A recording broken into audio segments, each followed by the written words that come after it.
केदारनाथ नंतर आज बद्रीनाथ धामचे दरवाजे उघडले। विधिवत पूजेनंतर दर्शनासाठी भाविकांची गर्दी। मंदिराला 40 क्विंटल फुलांची सजावट। तुम्हाला शिवसेना चालते, भाजप का नाही? अजितदादांचा शरद पवारांना सवाल। तर विकासासाठी केंद्राची साथ हवी असल्याचाही अजितदादांचा पुनरुच्चार। जात जनगणनेसाठी केंद्र सरकारची मोर्चेबांधणी। विधेयक पावसाळ्या अधिवेशनात आणलं जाणार।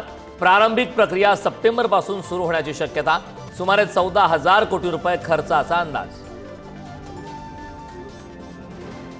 काश्मीर खोऱ्यात एलओसीवर पाकिस्तानच्या कुरापती सुरू। सलग 10व्या दिवशी शस्त्रसंधीचं उल्लंघन। जम्मू काश्मीरमधील 8 भागात अंधाधुंद गोळीबार। भारतीय सैन्याकडून चोख प्रत्युत्तर।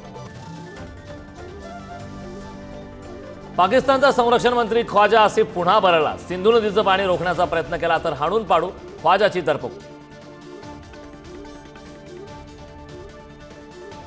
पाकिस्तानच्या बलुचिस्तानमधील कलात इथली परिस्थिती अनियंत्रित। पाकिस्तानने पाठवलेले हेलिकॉप्टर, ड्रोन आणि चॉपर।